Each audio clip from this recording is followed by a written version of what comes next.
Arise Church, tayo muli tayo para po sa ating pagbasa po sa ating banal na kasulatan. Ngunit bago po ang lahat, palakpakan po muna natin ang Panginoon Jesus sa napakagandang awitin po natin. Alam niyo po ba na ang singing is an act of worship? Amen? Because we belong to our God. Kaya kailangan po at nararapat po nating awitan ng ating Panginoon upang marinig niya yung mga panalangin natin. Ang singing po ay isang paraan din po kung paano po tayo manalangin sa Panginoon. Because we belong to a living God. Amen? Ayan po. So kung nandyan na po tayo, buksan po ang ating Biblia po sa Psalm 24. Ayan po, nasa ating screen na po pala. Okay, so ito pong ating pag-uusapan po ay sinulat po ni David. Isang malalim na usapin, ngunit masyadong personal po ito.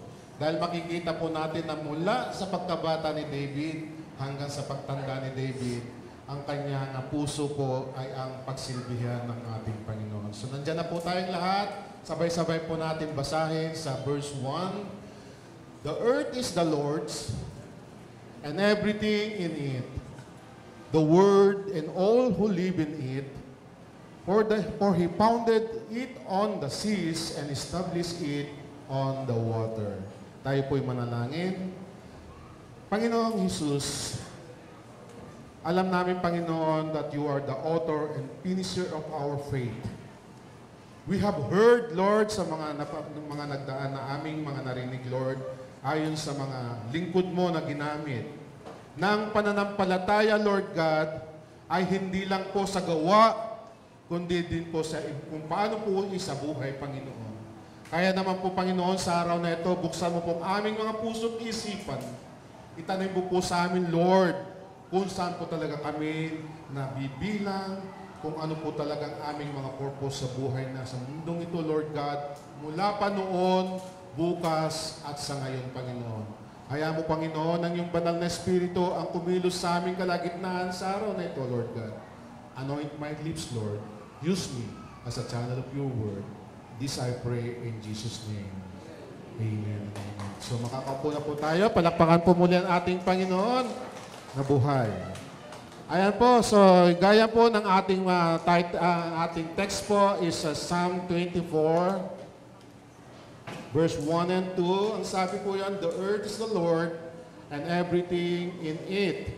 The world and all who live in it, He founded it on the seas and established it on the water. So yun po ang malinaw na pinapasabi ni David po sa atin sa kanyang aklat ng Salmo.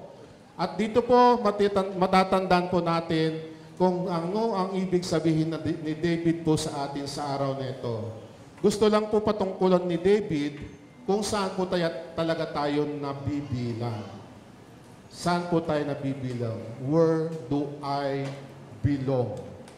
I belong. Bigkasin po natin, I belong. Ayan po ang ating title ng ating pag-uusapan. I belong. So meaning napakalawak po yan.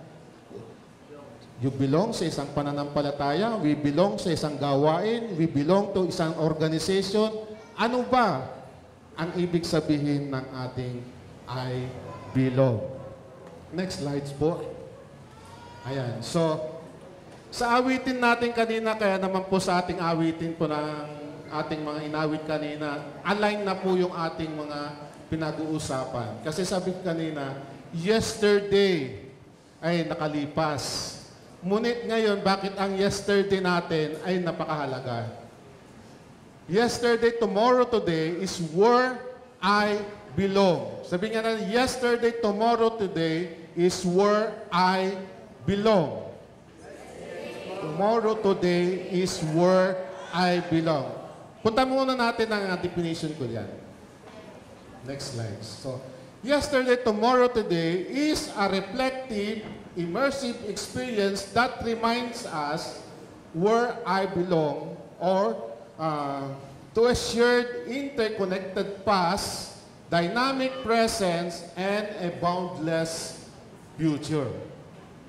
So dalawa po yung ating puntos dito is, kanina nga po, na-bless po ako sa mga testimonies kasi nga, if there is no testimonies, meaning you don't know where you belong.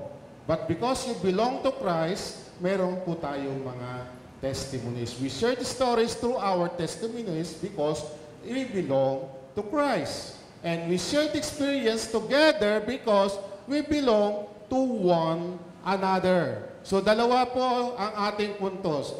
Pwede ko rin dagdagan ng 3 para mas mahaba oras natin. Ang pangatlo po natin is because of our testimony or because of our where we belong, so we belong to Mascap, so meaning pupunta po tayo mamaya sa Mascap. We belong to Tilagaan, pupunta po tayo sa ating mga ministry sa Tilagaan. Ganun po yun. So that is our third point. But focus po tayo sa dalawa lang dahil the time is running out. Okay? So ganito po tayo, no? So ang sabi ni King David sa kanyang ulat sa atin sa Psalm 24, the earth is the Lord and everything in it. So mga kapatid, alalahanin natin na si David po ay 3 beses na-anoint. Mula pagkabata, he was anointed for his salvation. Pangalawa, he was anointed for his priestly blessing. Ang pangatlo ay ang kanyang kingly blessing. 3 po ang anointing niya. Bakit? Dahil po siya ay pinili na ng Diyos. So meaning, pagkabata pa lang si David, pinili na po siya. So dapat alam din natin na tayo, kung tayo ay naniniwala na we belong to Christ, dapat alam na natin na kayo yung nagsisimba ngayon because you know that you belong to Christ. Itiende? Ayan, so yesterday is so important in our life. Hindi po natin pwedeng baliwalain ang nakaraan natin. Bakit? Ang sabi po ng Biblia din po, sa Jeremiah 1:5, napakalina po doon na bago man lang nagkakilala ang ating mga magulang, alam na ng Lord ang plano niya po sa atin.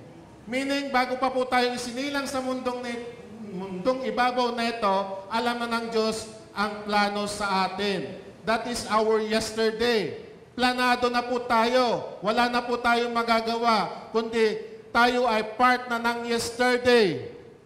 Amen? And tomorrow, why it's affect our life of our changing world.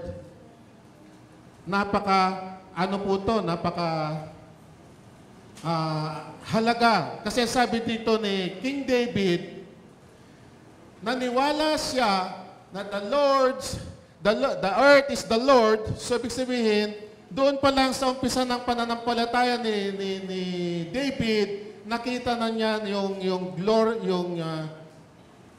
glorious King. Na meaning, alam na niya na si God ay ang glorious King na dito sa lupa. At ang earth ay ang glorious kingdom. Amen? So, ang sabi po sa Isaiah 66 verse 1, di ba sabi ng Lord doon, the heaven is my throne and the earth is my footstool. Amen? So, meaning, alam na ni David na sa umpisa pa lang ng kanyang lakad sa mundong ito, ay kilalanan niya kung sino ang kanyang sinasamba because he knows where he belongs. Pinili na siya. So bilang mga anak ng tao o bilang anak ng Diyos, tayong mga nilalang niya, pinili din niya po tayo. So we should know that we belong to our God, to our living God. So, ang participation po natin ngayon sa purpose ng God in today's life, listen very carefully. Ang sabi ni David, after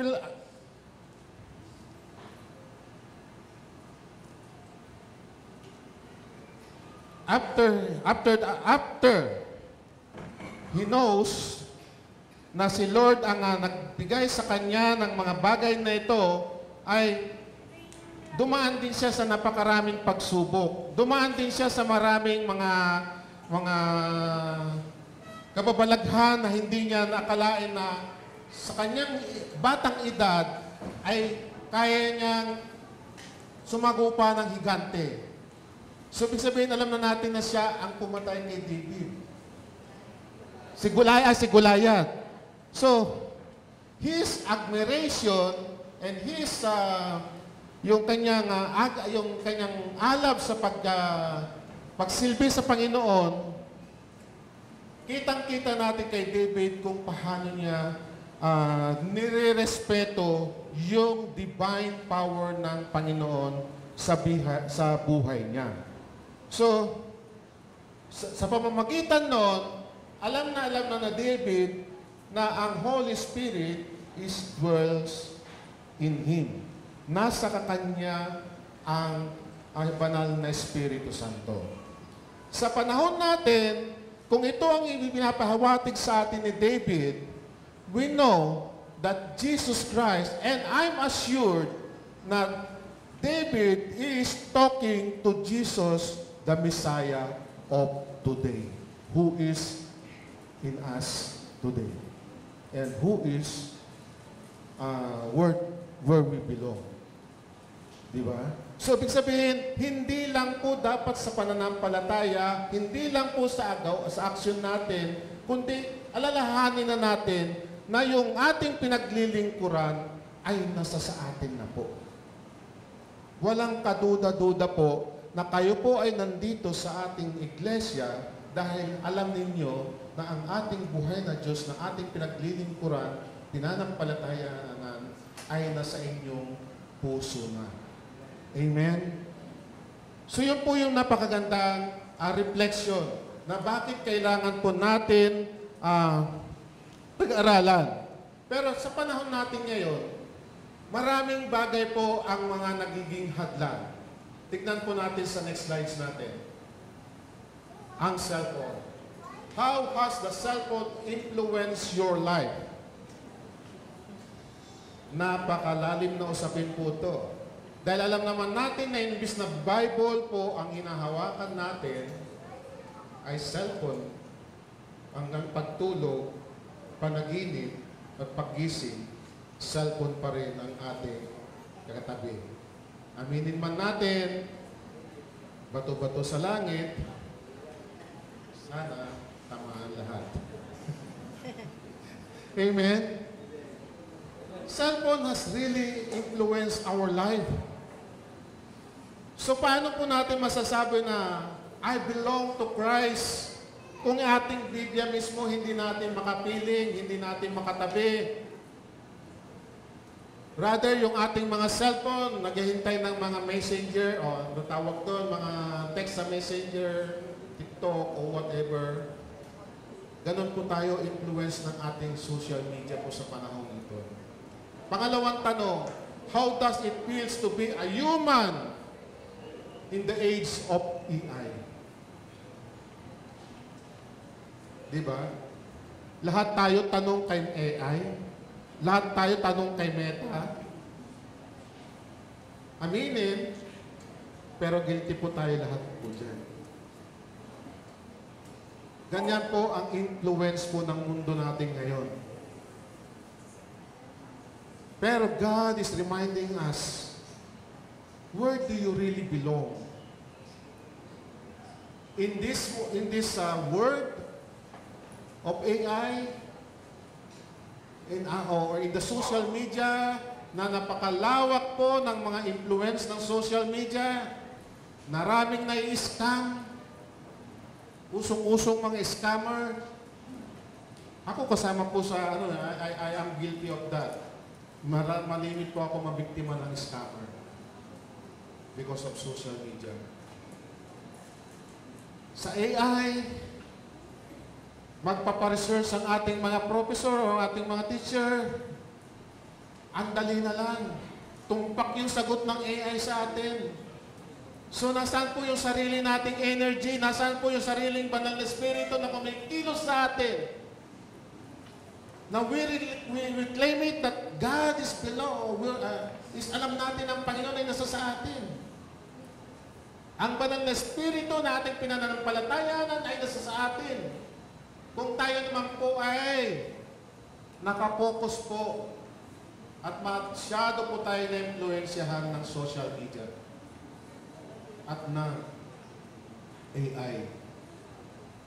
How does it feels to be human in the age of AI? Napakalungkot po, pero alam ko lahat po tayo ay guilty po sa bagay na yan. So ngayon po, pupunta po tayo sa ating main topic. Sa point number 1 po natin, kung saan pag-aralan natin kung paano po tayo dapat makabilang sa kawal ng Panginoon. Number 1, I belong to Jesus Christ. Ang sabi ni Pablo, understand then that those who have faith are children of Abraham.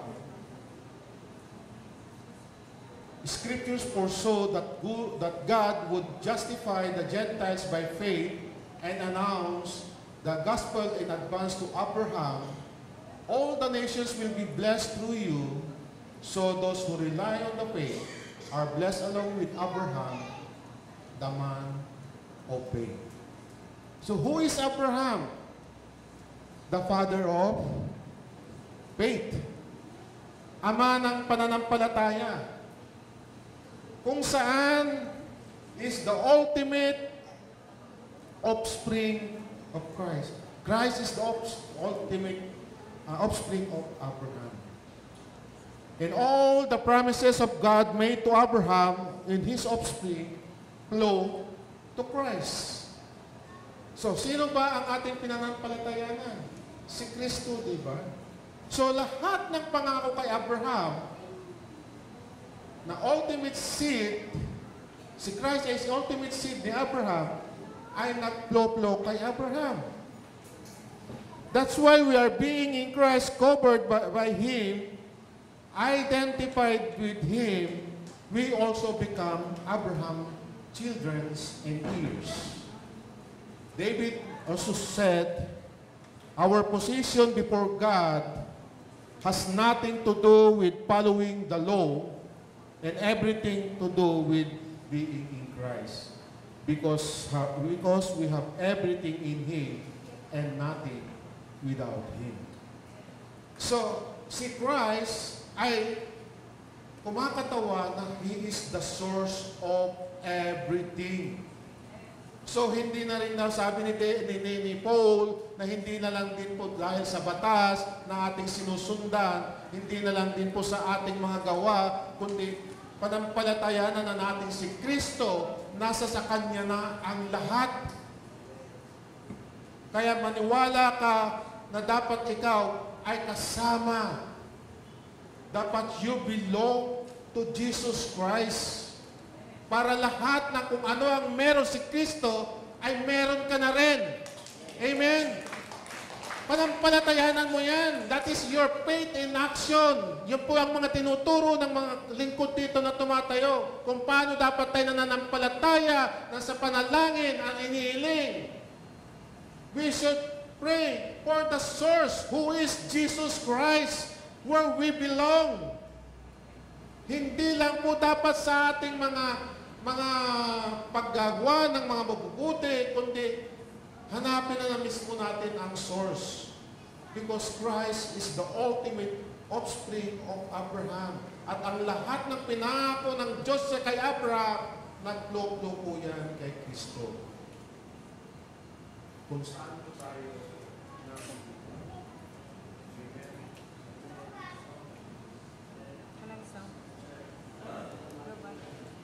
So, patuloy po tayo.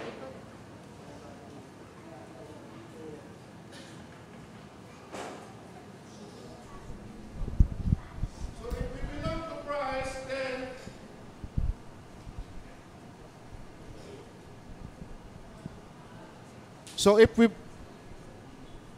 sound clear, okay. So if we belong to Christ, then I am Abraham's seeds and heirs of the kingdom according to the promise. So meaning, kung anong meron si Abraham na nag-flow kay Jesus Christ, ay mag-flow rin po sa kanyang mga anak dahil we belong to Jesus Christ. Amen? Lahat po yan, dadaan po sa ating mga palad. Kaya wag po kayong mangamba, mga kapatid. Ako po hindi nangangamba na maghirap dahil alam kong mayaman ang Diyos ko. Mayaman ang Diyos na buhay na aking pinaglilingkuran. Kaya hanggang ngayon, ilang taon na po akong naghihirap pero hindi po makita sa akin ang paghihirap.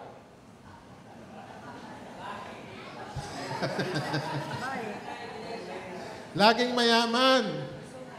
Maski pinaparusahan ng kapitbahay. Pero ang sabi naman kasi ng Biblia, love your neighbor as you love yourself. Love your enemies as you love yourself. Huwag mong ipakita na ikaw ay naghihirap sa kanila. Ipakita mo na mas mayaman ang Diyos mong pinaglilingkuran because you belong to a living God. Amen. Alam niyo, material lang yan. But because I know my God, I know whom I serve. Kaya today, ang sabi pa na Apostle Paul sa Ephesians 2:13, next slide, but now in Christ, in Christ Jesus, you who once were afar off have been brought near by the blood of Jesus Christ. The deeper meaning of faith is, sabi ni Paul, nagbago lahat. Nagbago lahat nung tinanggap mo si Kristo.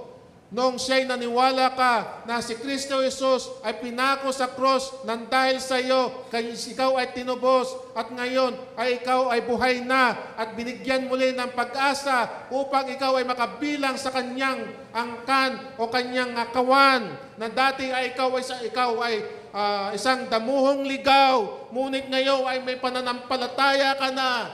Ay, damuhong ligaw, ano ba ibig sabihin? Nagiging ilonggo man sometimes.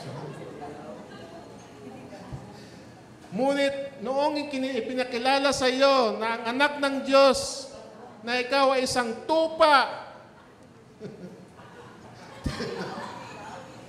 hindi nang damuhong ligaw. Damuhong ligaw, okay? Damuhong. Pinaniwalaan mo ang kanyang salita, tinanggap mo. Alam niyo, sometimes masarap pong ngumiti, pero mas masarap kung may Kristo ka sa buhay mo. Amen. Kaya, yakapin mo yan. Pananampalataya na yan. Kaya pag dapat mong panindigan na ikaw ay you belong to Christ. Ang sabi nga na isang testimony kanina, hindi man siya makapagsimba, pero ang kanyang pananampalataya kay Jesus Christ, kaya naniniwala siya na he belong to Christ. Kasi hindi nawala sa puso niya ang sumamba sa Diyos na buhay. Amen. Kaya ano man ang nangyayari sa buhay ninyo, kapag alam nyo na si Kristo ay sa buhay ninyo, maniwala man kayo sa hindi kayo iiwanan o pababayaan ng ating Panginoon sa Kristo. Amen? Palakpakan natin ang Panginoon. Yun ang maliwanag na sabi ni Paul sa kanyang notes na everything changed with Jesus emphasizes the unifying and reconciling power of Jesus' death, bringing both Jews and Gentile into a relationship with God. Yun po ang central theme ng kanyang Ephesians. Showing how God's grace through Christ overcome the barriers that separate humanity from Him.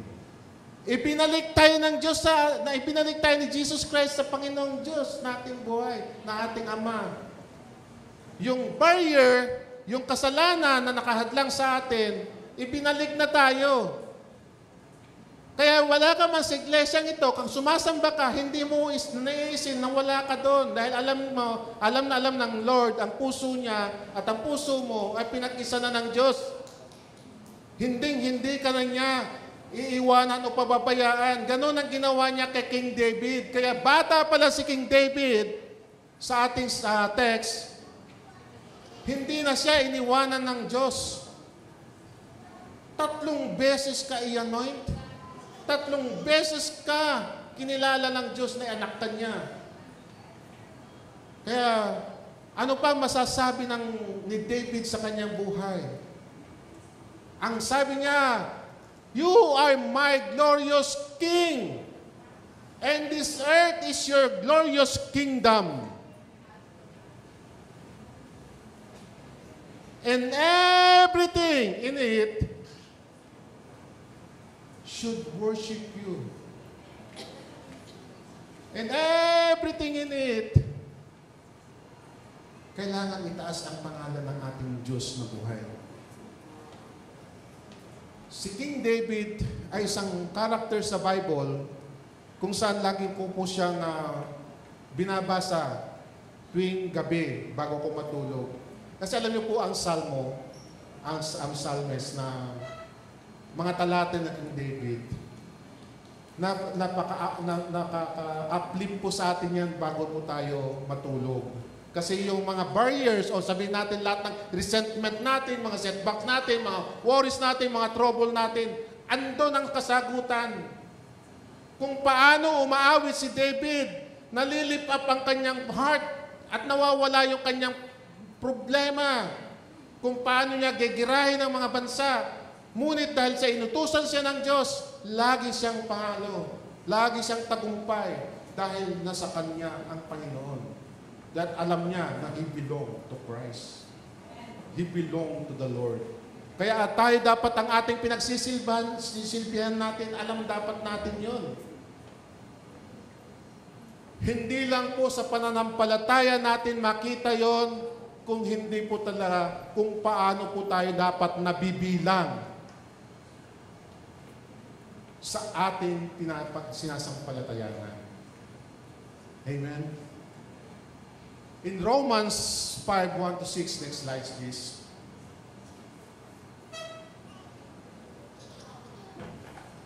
Wala na? Okay. Ayan, in Romans, buksan na lang natin ating Bible in Romans chapter 1, verse 5 and 6. Sabi nito, "Through Him we receive grace and apostleship to call all the Gentiles to the obedience that comes from faith for His name's sake, and you also are among those Gentiles who are called to belong to Jesus Christ." Ang sabi dito, sa pamamagitan ni Jesus, tinanggap natin ang kanyang grasya. Tinanggap natin ang kanyang grasya sa sino man sumunod at sumampalataya.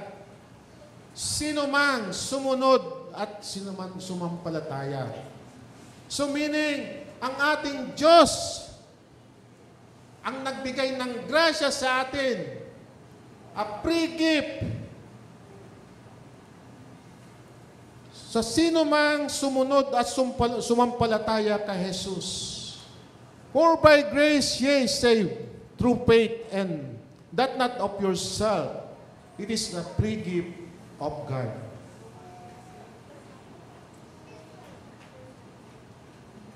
Meaning, salvation is a free gift from God. Through faith and not earned. Grace is unmerited favor, saved by being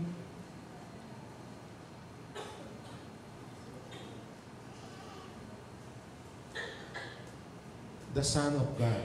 Ibig sabihin, tinanggap mo si Kristo na bilang iyong Ama. Pinanampalataya. Faith is the act of believers in accepting Jesus Christ as the Son of God and Savior, by trusting Him in His atoning sacrifice for the forgiveness of our sin. Amen. Therefore, we could call ourselves, I belong to Jesus Christ. Ligtas ka na eh. Tinubos ka na niya. So kanino ka pa dapat sumampalataya? Sa nagbigay ng buhay, sa nagbigay ng kaligtasan sa iyo, at walang iba yon kundi si Jesus Christ. Therefore, you can say and declare to yourself, I belong to Jesus Christ. Amen? Yun po ang ibig sabihin ng Romans 1:5-6. Finally, sa I belong to Jesus Christ, buksan po natin ang 1 Corinthians 6:19 and 20. Ayun po pala. So, do you not know that your bodies are temple of the Holy Spirit, who is in you, whom you have received from God? You are not your own. You were bought at a price. Therefore, honor God with your bodies. Amen. Exactly, yun po ang ginawa ni David. He offered himself being the temple.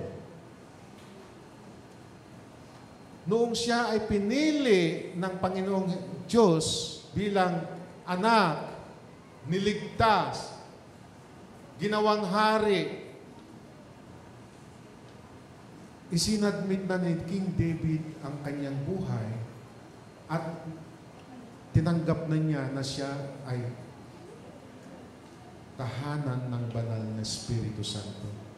Kaya anuman po ang mga naririnig niya, kanya po ang kanyang nararanasan, ang paniniwala niya, nasa sa kanya ang Diyos na buhay. Kaya anuman po ang mga pagsubok na dinadaanan niya, dinaanan niya lang yun. Dahil lahat po yun ay pinagtagumpayan niya. Kaya po siya ay naging successful king. Amen. Yung text na ating binasa, kung inyong pagbubulay-bulayan, napakagandang pong reflection po ng buhay ng bawat isa sa atin ngayon. That will tell our testimony of yesterday, tomorrow's today.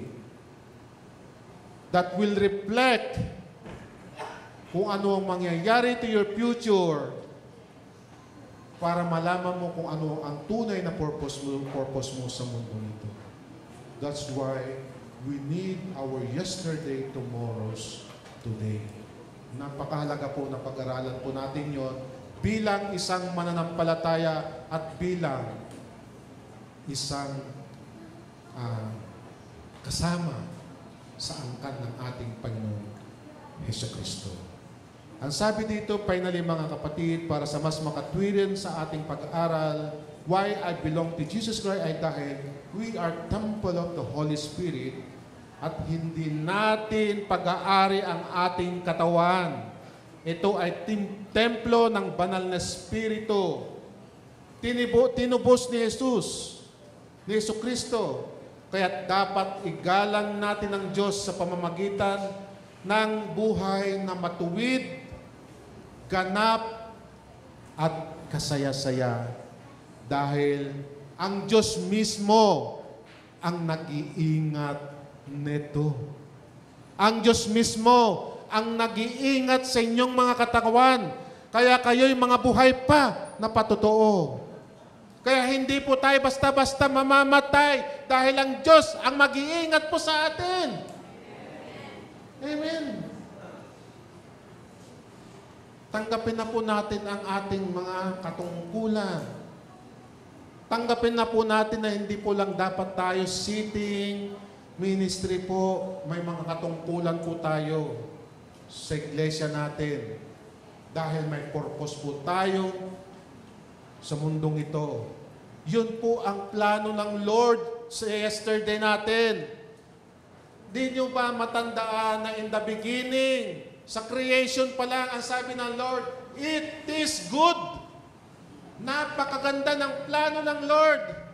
It is good dahil perpekto ang plano ng Lord. It is good dahil tayong lahat ay nakaprograma sa mundong ito, naka-align sa kanyang plano. Ngunit dahil sa kasalanan, nagkaroon ng hadlang yung plano na yan.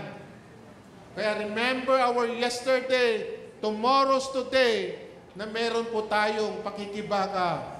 At dapat tanda natin, where do you belong? Kayo ba ay belong sa kaliwa o sa kanan? Diba? So alam na natin kung saan tayo dapat nabibilang bilang mga anak ng ating Panginoon. Our bodies are not our own.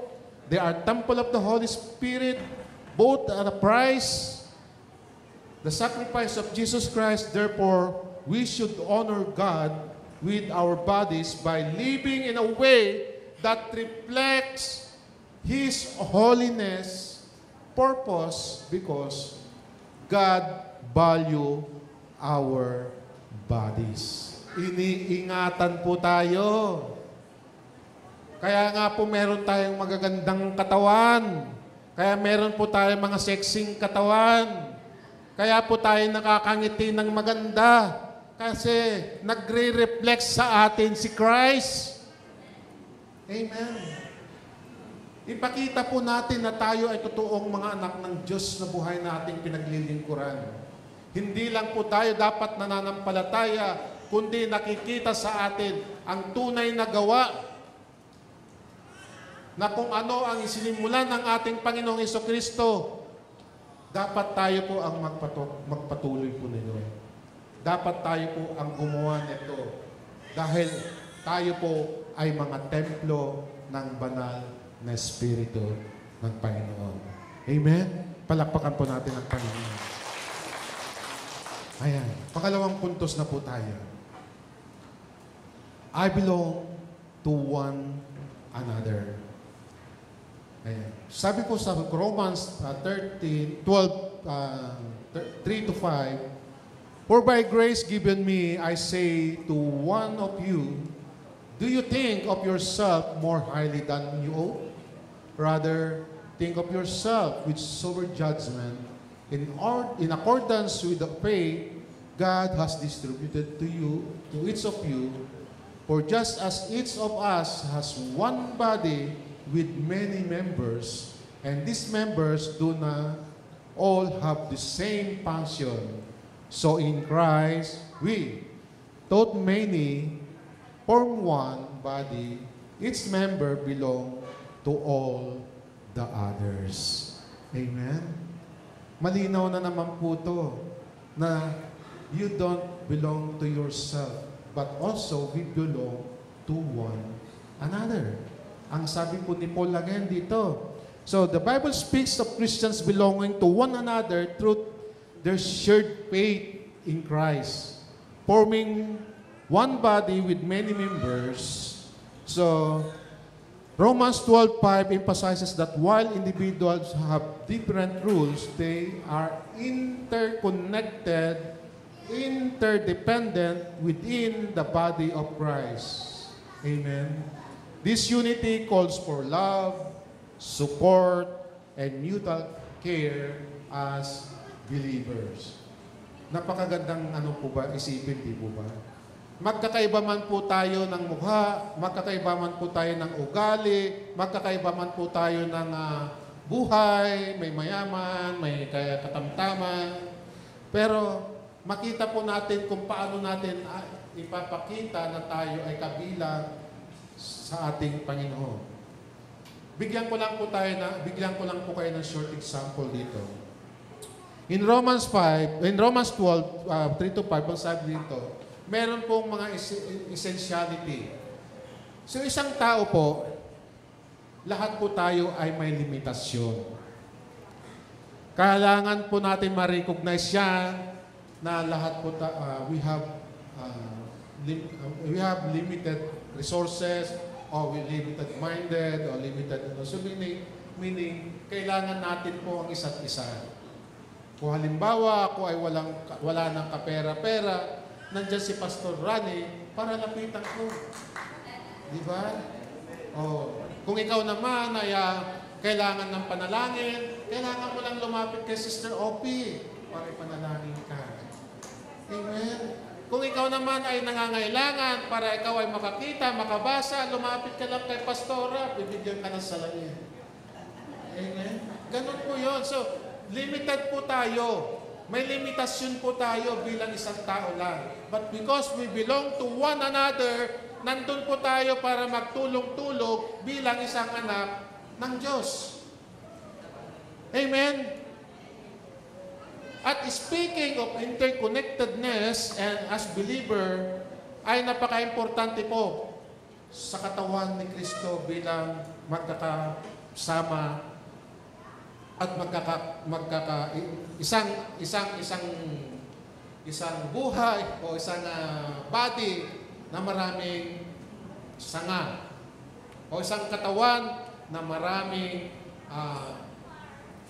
iba-iba ang bahagi. Pasensya na kayo sa Tagalog ko. Tagalog. So, kung ito po ay nagkakaisa, kasi bilang isang katawan, ito na lang po example ko para malinaw po tayo, yung nagagawa ng katawan, ay ng kamay, hindi na po magagawa ng paa. Yung nagagawa ng mata, ay hindi naman po nagagawa ng tenga. Pero dahil may interconnectedness sila, so ibig sabihin, nagkakaroon sila ng unity.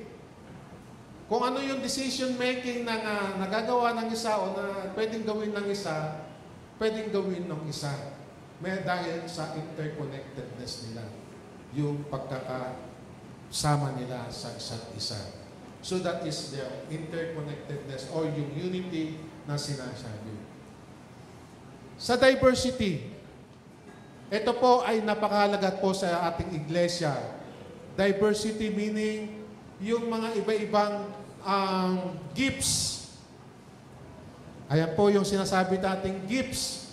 Gifts of the Holy Spirit, o sabihin, yung talent natin na pwede natin i-share sa ating simbahan bilang isang katawan.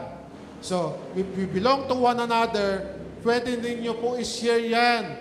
Ngayon, meron po tayo mga ministries, like yung maskap natin, nangangailangan ng ating tulong ngayon. So, meron po tayong pwedeng gawin. Yung diversity, ibig sabihin, kung ano man pwede mo itulong, kung halimbawa, pwede ka mag-contribute ng isang pala, isang simento, o kung pwede ka naman magbigay ng 1 milyon, para magawa agad yung ating iglesia doon, ay di, gawin po natin. Para makita natin yung diversity na tayo ay isang katawan ni Kristo. We belong to one another as the body of Christ. And lastly, yung purpose. Yung purpose, understanding that each member is called to serve and contribute to the church's overall mission and God's work. Yun po yung purpose po natin. That's why we belong to one another.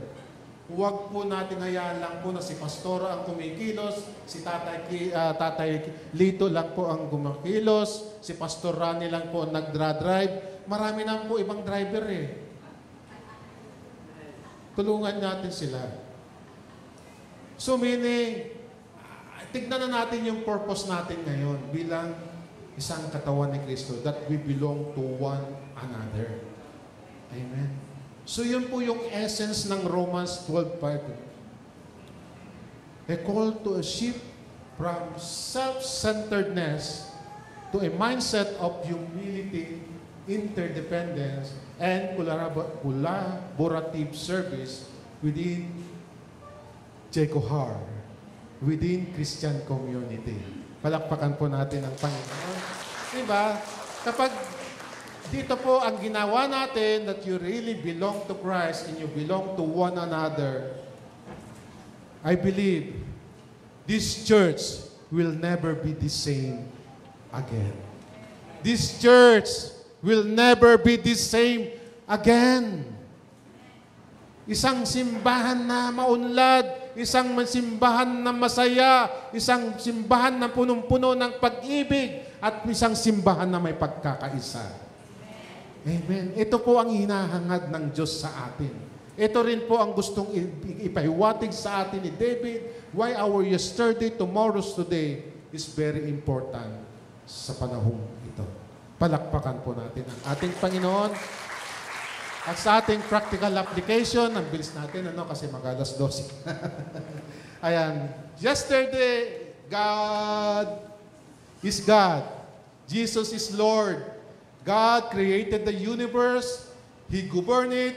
Tomorrow is history and the lives of all humans as He wills. God has His plan and program. He declared His plan and purpose in the Bible.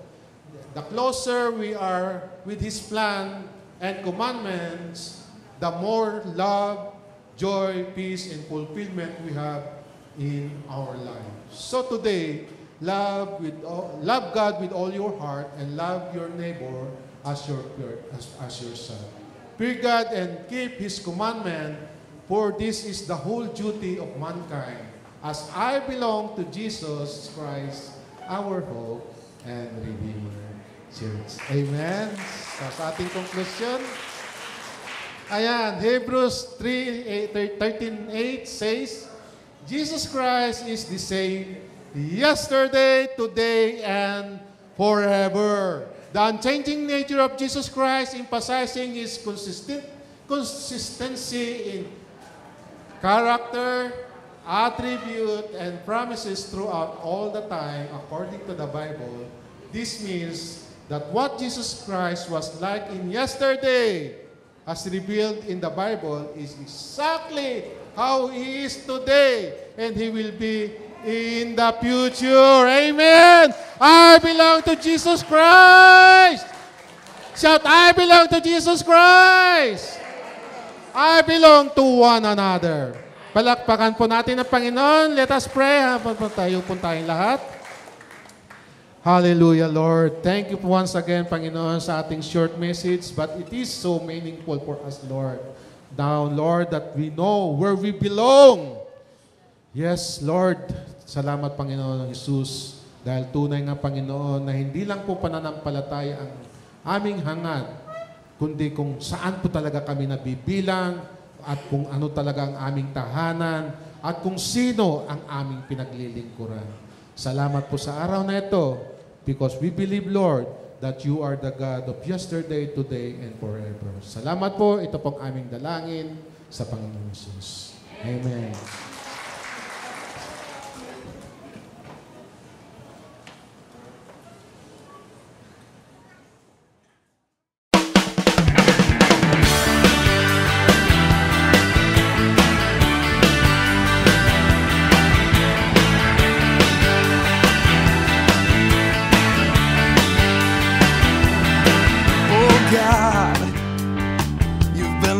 Good to me.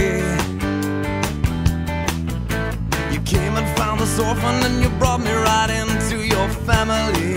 Oh yeah. Oh God, you've been so good to me.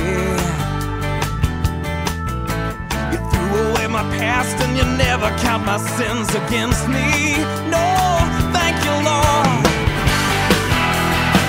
You got me dancing. Now I'm shouting. You got me leaping. And now I'm spinning hallelujah. Oh, you're so good to me. You're so good to me. So good to me. Oh God, you've been so good to me. Every day I wake up, I breathe another breath of your mercy. Oh God, you've been so good to me. And my delight is in you, 'cause I know that your hand is upon me. Oh